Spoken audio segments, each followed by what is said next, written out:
Hello ladies and gentlemen, TX141 here, also known as Paul, bringing you another Ace in the Day gameplay for the arcade mode of War Thunder. In today's instalment, we shall be reviewing the F8F-1 Bearcat. Now to give you a small historical overview on the Grumman Bearcat and said iteration of the plane, the F8F can have its origins traced back to 1943. Being the planned successor to the already in service and well into production F6F Hellcat, Grumman's 1943 specification for the new and advanced naval air fighter was of course the F8F. The idea was to use the same, already in service, Pratt & Whitney R2800 double wasp engine as on the Hellcat, providing 2,100 brake horsepower, except change up the model by reducing the size of the airframe, making it lighter, improve the manoeuvrability, and also filled a number of new modernisation improvements, such as, but not limited to, the bubble style canopy. With the resultant aircraft seeing its first test flight on the 21st of August 1944, the Bearcat was soon noted as being a much more than expected improvement on the Hellcat, having a 30% improved rate of climb and a top speed that was 80 km an hour higher than that of the Hellcat. However, this was all at the cost of the range of the aircraft, whereby the smaller airframe meant that less fuel could be taken on board.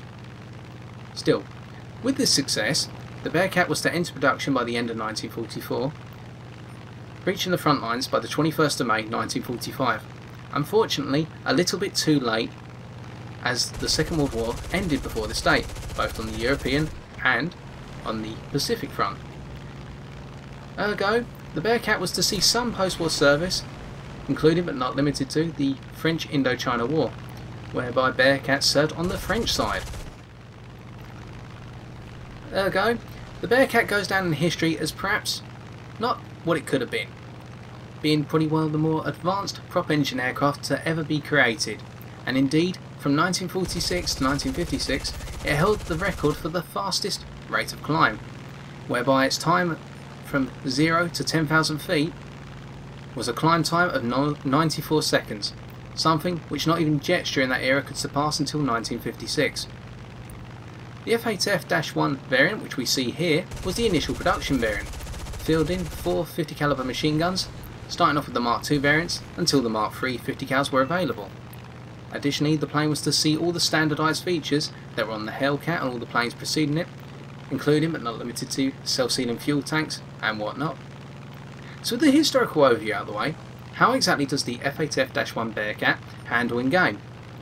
Well, in this ground strike gameplay on the map Western Europe, we're using the setup of a 400 metre gun convergence, a 30-minute fuel load, and tracer ammunition for our machine guns, and this all comes hand in hand. As we kill off that B-39Q that was trying to climb and get to higher altitudes, we know that the role that I like to employ the F8F-1 in is the air superiority role. Why is that, you say? Well, the air superiority role requires a plane which has a brilliant, if not extraordinary, climb rate, and the Bearcat has that for both its battle rating and above it. It has one of the highest and fastest climb rates of any given plane from battle rating 5.0 onwards, being able to match that of the more dangerous and later seen Messerschmitt 109 G10 and even the Messerschmitt 109 K4. Additionally, on top of that, the plane has some of the best acceleration I've experienced, comparable to that of the Focke-Wulf 190 D9, if not better. These two factors go hand in hand with allowing you to get up to higher altitudes before anyone else in most cases, if not at the same time as all the other energetic types. Moreover, your light airframe means you're very manoeuvrable, allowing you to perform sharp turns such as I performed on that Focke-Wulf 190 A5 there, in order to jinx their fire and allow us to come down directly on top of them, achieving our 6th kill. While the armament of 450 cals is much less than perhaps expected, especially with the Hellcat having 650 cals and indeed the P-51D Mustang, your battle rating 4.7 Contemporary having 6 of them, the Mark III versions have a much higher rate of fire, which means you can put a lot more lead out than expected. Additionally, the use of tracer ammunition is to set targets on fire, with bullets going into the wings having a very high chance of setting a target on fire and causing them to burn out if you don't get the kill outright. With an F4U-1C Corsair coming at us directly head on, we're able to use a snap roll in order to dodge any incoming fire, and then we loop round and descend on them, being the more manoeuvrable plane, achieving a critical and eventually finishing them off to grant us, I believe, our 7th kill. Ergo, with all these wonderful factors, and indeed the addition of having quite a durable aircraft at your fingertips, where exactly does the Bearcat suffer? Well, because of your armament being only 450 caliber Mark III machine guns, you're quite restricted in your ability to tackle enemy heavy bombers, because they're well armed and very well armoured. B-17s, G-8Ns and other aircraft of that type will be able to put up a decent fight as you pursue them.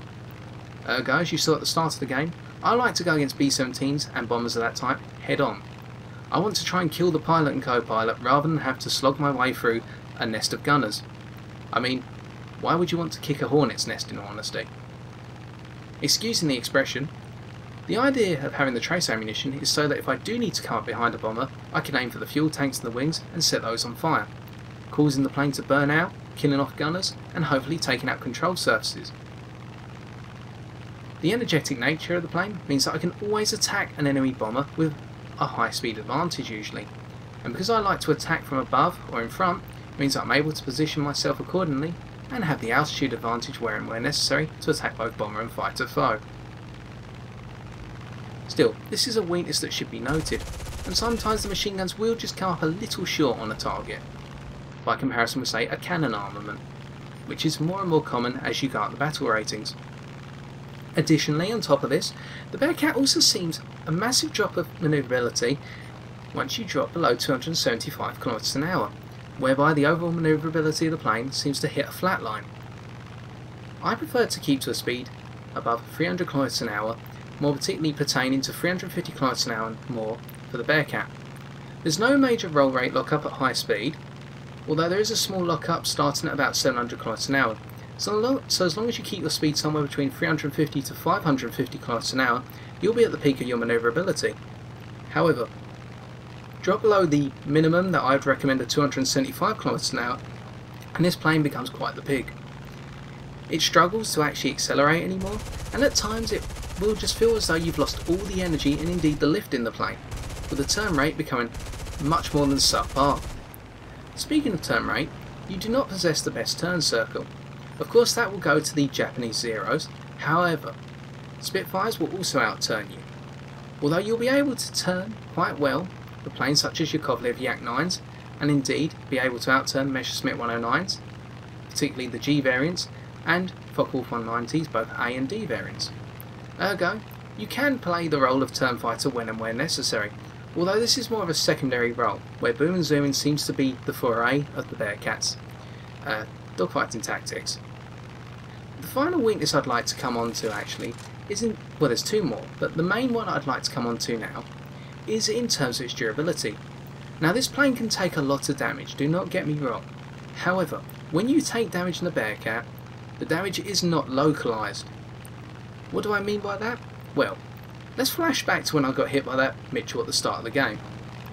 As you see on the left hand side of the screen, we've taken tail damage, but we have not just taken damage in say the structure, or the rudder, or the elevators. We've taken damage across the entire tail section, and you are going to find this when you get hit in the F8F-1, that the damage does not localise to a given part of the structure. So, if you get hit in the wings, you won't just take damage on the structure or the flaps, you'll take damage on both parts. Ergo, you'll take damage on the ailerons, and this will compromise your manoeuvrability to a huge rate. And because you've got an above par roll rate, this will reduce a good portion of manoeuvrability that you have. Ergo, I'd be very wary about getting hit, and if you get hit to the point where the section of the plane starts flashing dark red, or indeed black, then you are going to be in severe problems, by comparison with other planes which will be able to take the damage a little bit more easily. The final weakness I'd like to come on to is the overall altitude performance. Historically, pilots noted that the Bearcat performed very well up from low to mid altitude. In game, this is replicated quite well. From 2,000 metres to 5,000 metres, the Bearcat performs very well and quite admirably by comparison with a lot of energy fighters. However, go above 5,000 metres, and it seems that the performance of the plane drops off a little bit. And as a result, this is something to be aware of, especially if you're having to chase B-17s, GA-10s, or any enemy fighters that are up at that altitude, whereby they might rein in an advantage on you.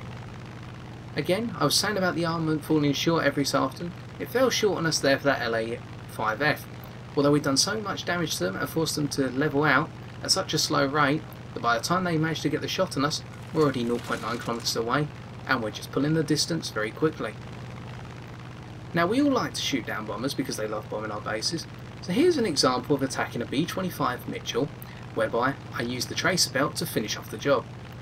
As you can see, the Mitchell's coming along, and I try to go for the beam shot, although they start to break left, just as I'm getting ready to line up my bullets.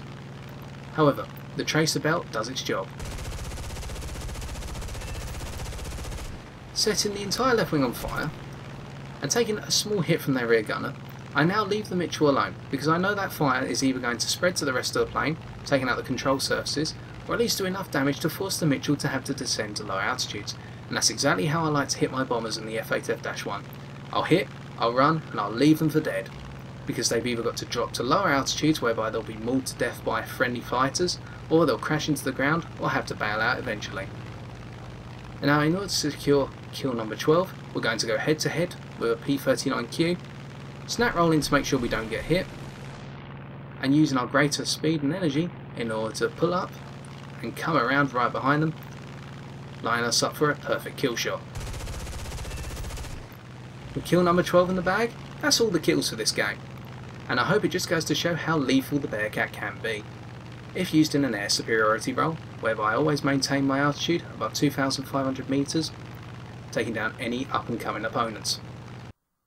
So with all that being said, why don't we take a look at some stats?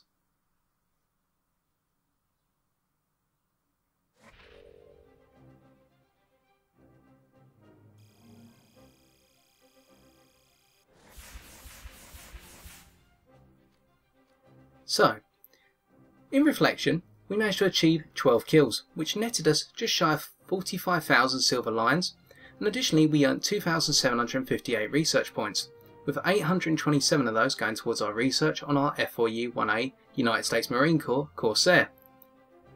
The Bearcat F8F-1 variant is an absolute beast of a plane, and it will make for one of the best ace makers at its battle rating. Reason being that the Bearcat possesses everything you could ask for, especially if you've played the Hellcat already and you're looking for a plane that's much more improved.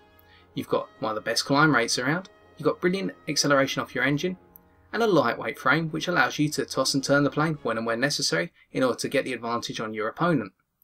However, for all these virtues there are some vices, including but not limited to questionable durability, as I stated, and also an armament which is less than spectacular against the more heavily armed and armoured targets, and it can even fall short sometimes when you're going up against fighters, if you don't pull off the right shot at the right time.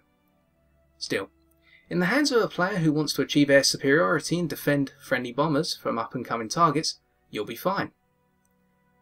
Moreover, if we check our score by comparison with our teammates, we've seen that we came first, not by a huge margin, but by contributing well to the team effort, therefore securing the victory and being a mission accomplished. Ergo, if you're looking for a plane whereby grinning and bearing with the upgrade process will lead to a worthwhile reward, then the F8F-1 is the Bearcat for you. So I've been TX141, and if you've enjoyed this video, why not leave a like, comment or subscribe for future War Thunder videos on my channel. Until next time, ladies and gentlemen, take care and good luck in the skies.